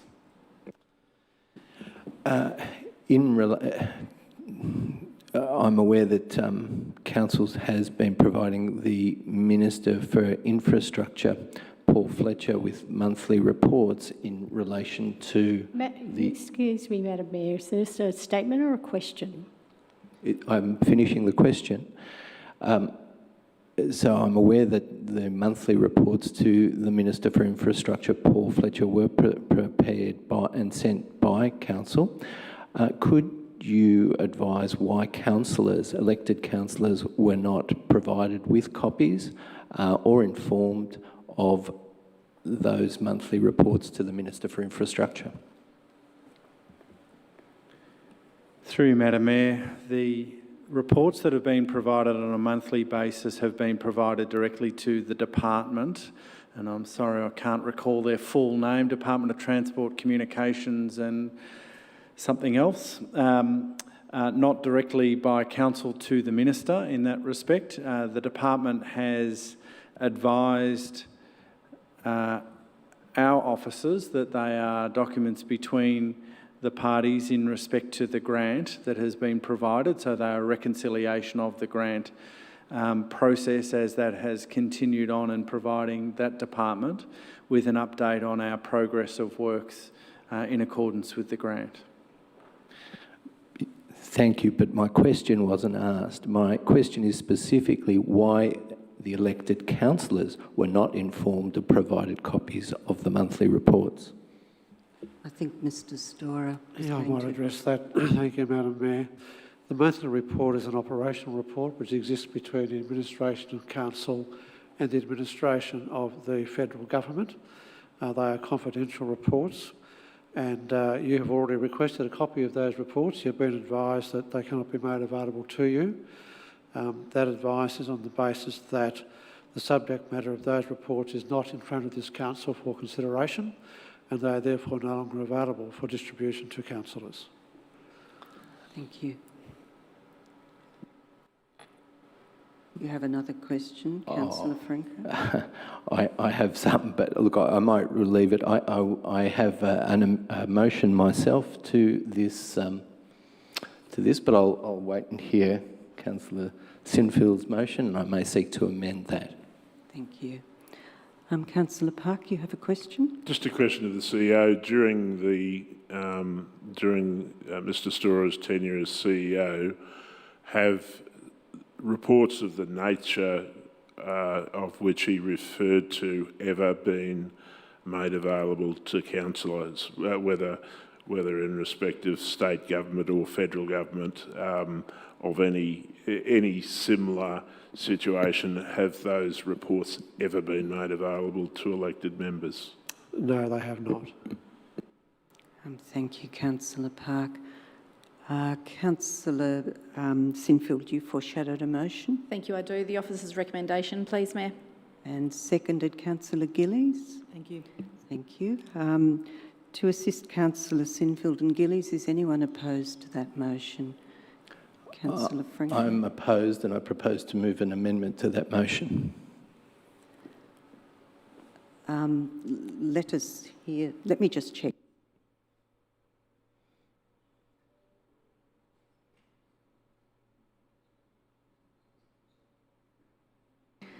Thank you. Councillor Franco, your amendment?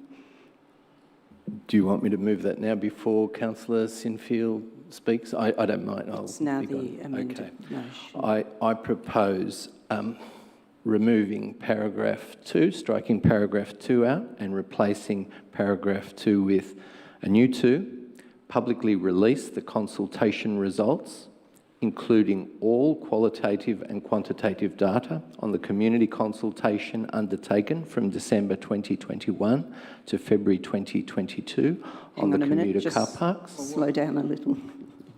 Okay. Would you prefer I read it slowly? Okay. Publicly release the consultation results, comma, including all qualitative... Hang on a minute. The officers are trying to...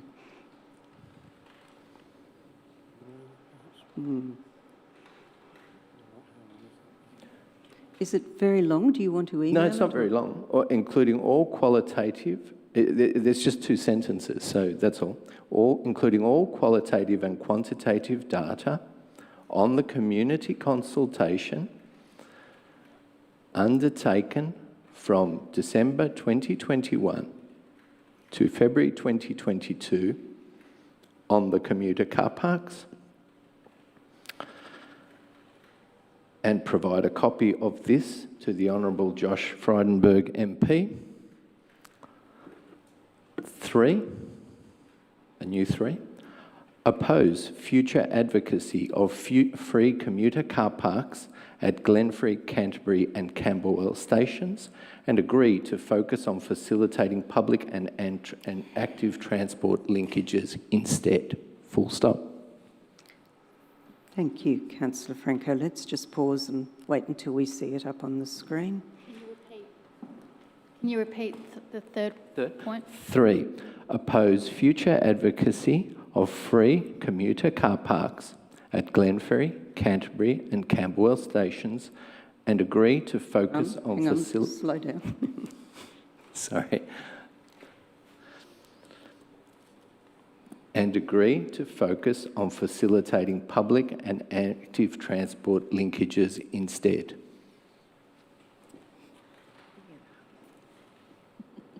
I wonder how many are.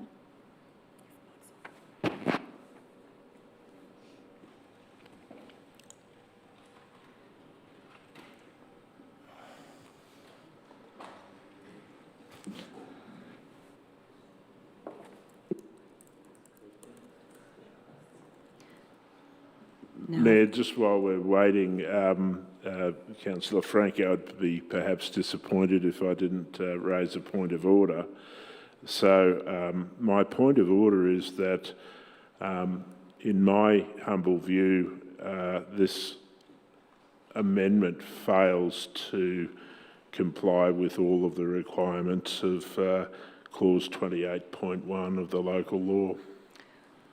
We might seek an officer response to that. It was 28.4. 28.1. Thank you. The only common thing is the word car park.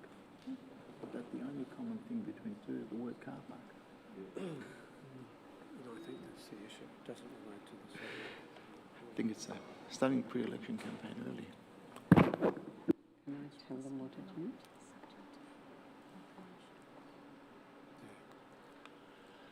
I'll have to drink this even though the fish have been in it.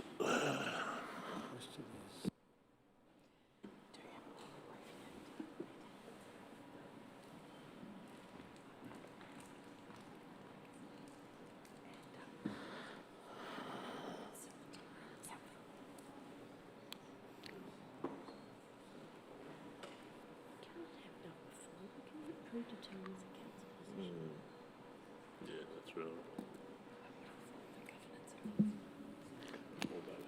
In relation to what's shown as point 4 above, just for those drafting, that should be 2 and 3, and facilitating public and active transport linkages near the very end, point public and. Okay, so we're going to accept Councillor Park's point of order because it's effectively creating a policy position rather than actually addressing the subject of the report. The only part of that that establishes a policy position is point 3. So point 2 isn't captured by that. And if that's ruled out as well, then I will seek to move this at another time in the agenda. Thank you. Well, we're ruling that that's not allowed, so I'll seek an alternative motion. Revert to Councillor Sinfield's motion. Thank you. Madam Chair, point 2 can still be voted on and it is not captured by the ruling. It's only point 3 that can be ruled out on that basis. And if that's your ruling, then I think you should focus on that element and not on the lot. And at any rate, it can come back because I can raise it at a separate point in the agenda. And so whether at this meeting or if it's going to be permanently disallowed at a future council meeting. Chair, whilst of course you would know this, that you've already given a ruling, so there's no place for debate. But in any event, Councillor Franco is of course at liberty to seek to introduce some other motion at some other time. That's his right, but the call should surely be given to Councillor Sinfield. Well, thank you, Councillor Park. You make a valid point. So well, we'll go back to... Then my motion is I simply move an amendment which is point 2 alone. Point 2 alone. I think that has been ruled as not allowable for the reasons That given. does not establish a policy position. So you cannot rule that it establishes a policy position if it does not. Only point 3 does that.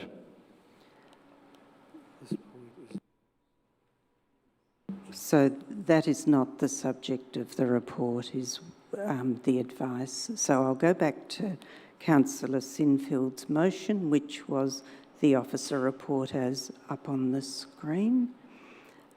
Do we have a second? We had Councillor Gillies. So is anyone opposed to that motion? Councillor Franco? Yep, so I'll go back to Councillor Sinfield. Would you like to speak to your motion? Thank you, Chair. I think there's little to say. It speaks for itself. In relation to the points raised, the data is largely irrelevant. It's entirely the prerogative of the federal member and the relevant department to reconsider their position and withdraw any funding that they seek to. So I thank the community for their contribution and consideration of the matter. I also thank our federal member for consideration of infrastructure and supporting the City of Boroondara, and acknowledge the decision that he has made. Without further comment, I commend the motion. Thank you, Councillor Sinfield. Councillor Gillies, is the seconder. Would you like to speak to your motion now? Nothing further to add, thank you. Thank you. Councillor Franco, you would like to speak to the motion? Thank you, yes. The motion that we have before us appears innocuous, and point 2 authorises the Mayor to provide a written response to acknowledge the letter from the Minister. The Mayor doesn't require a council resolution to write to the Minister or acknowledge any letter whatsoever. What's of concern to me here, and what should be a matter of concern to the public, is to endorse the making of a submission by the Mayor without identifying specifically the points that are made in that submission.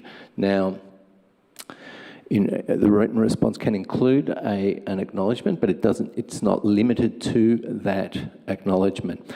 And the public comments that our council and our Mayor have made in response to the Minister's decision to withdraw funding have largely been of a nature to lament the decision. And that lamentation, if you like, does not reflect at least my personal views. I welcome the decision from the Minister, and I am concerned that we're authorising a submission without knowing what that content will be and whether it will acknowledge. Now, if the motion before us were to say, well, the Mayor will make points X, Y, Z, or broad principles, then at least we would know what we're endorsing. But as it stands, we're giving a blank check. Now, that goes against the principle that we have conventionally used at all times in other submissions to ministers. If it were pure acknowledgement, there is no need for a council resolution, and point 2 could be removed. Now, in relation to my suspicion in relation to this, it goes to the heart of some of the actions and decisions that have been taken. For example, the monthly reports to the Department of Infrastructure, which have gone to the Minister, which I found out as an elected councillor by reading the Age newspaper and reading the quotes of Paul Fletcher and having to ask, well, where is this advice coming from? What's coming from council officers? Now, I don't think it's appropriate, and I don't think it's appropriate as an elected representative to find out, you know, by asking questions about media reports in the Age newspaper where issues have come up. Secondly, there has been significant community consultation undertaken. I think that should be released, and many members of the public have asked to see that. I would like to see that, and I suspect I won't. Point of order, Chair. We are at nearly 2 There's a minutes. requirement to debate the motion, not to debate extraneous matters, and the issue of consultation is clearly extraneous to this motion. Thank you, Councillor Park. Look, you are at 2 minutes anyway. So Thank you. Thank you. Now, I think the next light was Councillor Park and then Councillor Watson. Thank you. I think Councillor Franco is mistaken in that he continually referred to paragraph 2 as authorising the Mayor to make a submission. The word submission does not appear. It's a letter, and the purpose of the letter is expressed very clearly. It's plain, simple language, a written response to acknowledge the letter. That's not a submission, and I'm sure that's not what will be forthcoming from the Mayor's office. And as Councillor Franco rightly indicated, there's no need for a council resolution to authorise the Mayor to write such a letter, but clearly it's there to provide added transparency in terms of we've got a letter from the Minister, and the Mayor's going to respond to it. It's just giving the full picture. Again, during his comments, Councillor Franco reiterated that monthly reports were provided by Council to the Minister, but the Council officers made it very clear that was not the case. So either Councillor Franco didn't hear that part or chose to misrepresent the facts. Either way, we haven't seen them as councillors, and there's nothing at all unusual. What would be unusual is if we had seen them, because they're of no relevance to us. The matter of accounting for grants from other levels of government isn't one in which councillors become involved. Heaven knows we've got enough to do without needing to delve right down into the detail of acquitting grants. This is a very straightforward motion. I'd urge councillors to support it. Thank you, Councillor Park. Councillor Watson. Councillor Park's left me very little to say. I'll reiterate his words and to say I think perhaps Councillor Franco doesn't fully understand the role of a councillor when he is asking for officer reports and to understand grants. Mayors, having been one, and as has Councillor Park, mayors write letters all the time and don't circulate it to fellow councillors, be ticked off for every single thing that goes out of the mayor's office. The mayor is the voice of the council, and it's a position of trust, and it's quite in order and transparent that the mayor will provide a responsive acknowledgement to the letter received. I will leave my comments there. Thank you. Councillor Hollingsworth. Thank you, Madam Mayor. I acknowledge the comments from colleagues, and I would just like to add that my experience being within council is that we are fortunate to see most correspondence that does come from the Mayor, and in fact, often it's put on the portal for us to review, to have access to it. So I thank you for that. I thank you for bringing this to the chamber.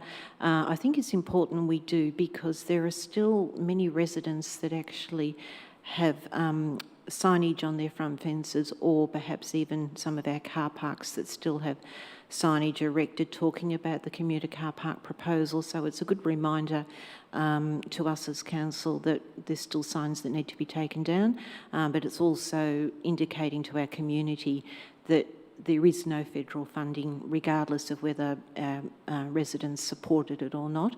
The money has been withdrawn. We didn't have the opportunity to present it in the chamber, and so it is the end of the commuter car park fund. Thank you. Thank you, Councillor Hollingsworth. Now I'll return to to Councillor Sinfield to close the debate. Thank you, Mayor. I'm confident that the City of Burundara won't be out of pocket for feasibility study or consultation to date. Officers have provided me with that advice. All matters raised by Councillor Franco are extraneous to the motion. This is routine and administrative, and I seek for the motion to be put, please. Thank you. So I'll now put the motion. All those in favour? Those against? That motion's carried. I call a division. All those in favour? Councillor Park, Councillor Watson, Councillor Stavrou, Councillor Gold, Councillor Hollingsworth, Councillor Sinfield, Councillor Gillies, Councillor Thompson, Councillor Biggers, Councillor Addis, and those against? Councillor Franco. Thank you. So the next item is general business. I have two items. One is the Councillor Thompson's leave of absence. I'll excuse myself from this debate. Thank you. Thank you. And I'm sure there will be.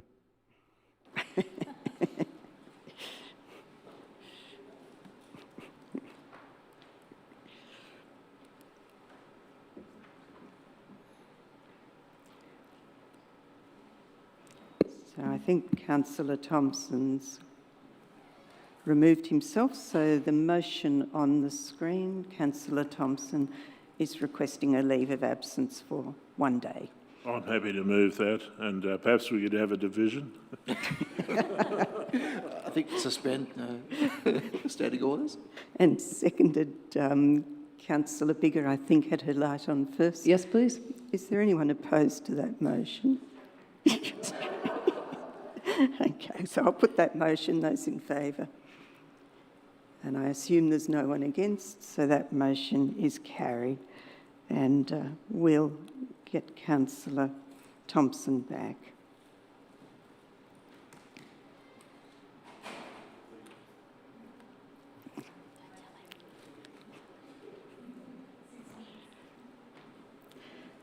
Thank you, councillors. So our next item, and it's with great sadness that I seek to move a condolence motion for our former officer, Deb Ganderton, who sadly passed away recently. And the motion up on the screen is the motion. And I suspect a few of us would like to speak to that, but can I first seek a mover for that motion? Councillor Watson, and seconded Councillor Thompson. Oh, everyone wants to move it, I think. Yep. So I'll go to, I'm assuming no one's against the motion. I'll go to Councillor Watson. Thank you, Madam Mayor. I'll make my remarks brief. She was one of the first officers who really made an impression on me when I came to council. She was joy and mischief and good advice all rolled into one. She'll be sorely missed. Thank you. Councillor Thompson. I echo Councillor Watson's comments. Deb was a very big influence on myself as a newly elected councillor. She'll be sorely missed, and my sincere condolences to John Henry, her partner, and all of her extended family. Thank you. Councillor Hollingsworth. Thank you, Madam Mayor. Look, I know Deb was a good friend of yours and appreciate this is very difficult for you this evening. And just wanted to comment of the privilege I had of liaising with Deb, even before I was elected as a councillor, because she was very much involved with projects within our community. And then when I was first elected in 2016, she was with us from day one and went through our induction. But the legacy project that I remember most was the 2017 Burundara Plan, and Deb was instrumental in leading that and encouraging us to find our feet and find our voice and putting us into the groups with the community pretty much from day one. And it was a wonderful welcome into the Burundara environment, council environment, and the legacy of the Burundara Community Clan is something that I still refer to almost on a daily basis. It's the roadmap for how we move forward and how we interact, and it was the foundation document that's helped us develop the renewed Burundara Plan from 2021 to 2031. And the only other thing I wanted to ask was, I know we have lots of wonderful photos and possibly even some videos of Deb, as she was very much involved with what we did, and it'd be lovely as a legacy tribute to her if perhaps we could put some up on our website just to share the joy and privilege of working with her. Thank you. Thank you, Councillor Hollingsworth. Councillor Park and then Councillor Sinfield. Thank you. Yes, it was a great shock to hear that news, and my condolences to John Henry. Deb was the sort of person who would leave an immediate impression and sort of larger than life. I remember the sea of red that used to be her office, full of her own red furniture, and perhaps one of her more memorable quotes, "You can't make that shit up." And But as I say, she was a consummate professional and of course did very well on leaving council. I think she made a significant impact on everyone with whom she worked. Thank you, Councillor Park. Councillor Sinfield. Thanks. I echo the comments already made. Deb's effervescent personality was second to none. She was the first officer that I met, and she told me that she was the only one that I needed to know, and I thank her for that. Her media training was second to none, and I carry many of those sentiments with me to date. She also had a huge impact on community groups with whom she worked and provided very sound media advice in their partnership with us, the likes of Neighbourhood Watch and so forth, who partnered with us on many occasions. And there are several comments on social media posts and so forth that I've received to date that acknowledge her contribution to their existence as well, not just ours. Her wry smile and poker face will be forever remembered as I sat over where Councillor Watson currently is in my first term, and Deb sat over here texting me the challenge that perhaps she may have had a gin and tonic in her glass, and was I jealous? But alas, it was just water on both sides of the chamber. My condolences to John Henry and her family. Thank you, everyone. And I will just say something very brief. Yes, I did become a friend of Deb's after she left, and I was friendly with her, but actually became a friend after she left. And she was a great joy, as was John Henry. And I wanted to express the sadness that the officers feel as well. She's left a very big hole in many lives, just to not be able to ring her for a laugh. She was a crazy person and a great friend, and I suppose the most interesting memory I have is in China, when there was an opportunity to do some crazy experience that was a death experience and a cremation experience, and Deb was up for it, but the $1,000 precluded us. So instead, crazily, we must have planned it after a few too many drinks the night before, but we decided we'd head off into the wilds to a crematorium to see how they worked in China. Quickly realised how inappropriate it was, and then had trouble getting back. So Deb had an amazing ability to give you the opportunity to experience things you would probably never dream of doing without her. So she will be sorely missed. So thank you, everyone. So I'll now hand back to Councillor Watson. Thank you, Madam Mayor. And I know this is slightly out of order, but what seems to be looming large in my mind is that Mr. Storer had the most to do with her, and he may like the opportunity to share his thoughts with us. I did check, but he may like to. Yes, look, Councillor Addis, Mayor Addis did give me that opportunity. I've spoken directly to John Henry myself, and I think I've said to him what I would like to say. Thank you. I'm happy for the motion to be put. Thank you very much. So I'll now put that motion. Thank you. So that's carried unanimously. Thank you. So our next item is urgent business. I have a couple of matters of general business. Thank you. Yep. They may be ruled out of order, we'll see. Firstly, I have a motion in relation to the community consultation on the commuter car parks. And I'd like to move, and you may recall the words, that Council publicly release the consultation results, including all qualitative and quantitative data on the community consultation undertaken from December 2021 to February 2022 on the commuter car parks.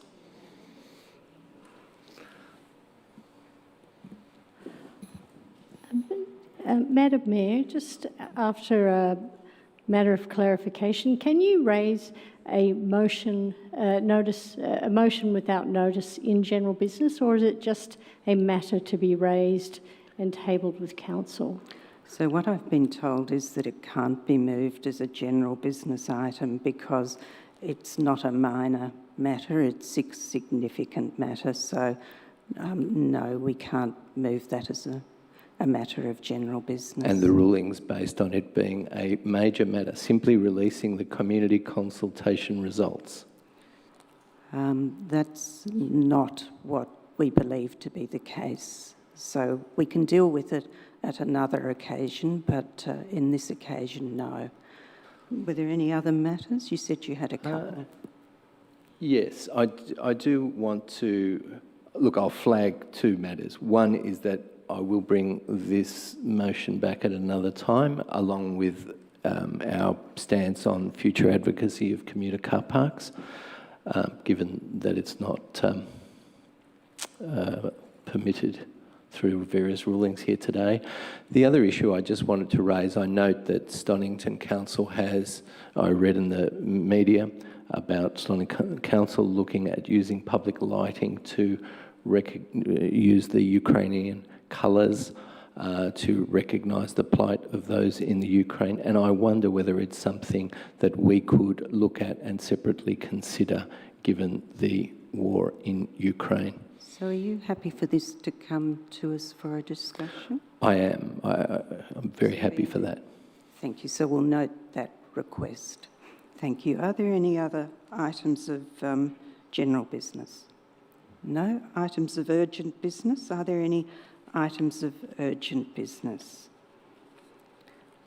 Thank you. So I'll now close the meeting. This is the end of the council business for the evening.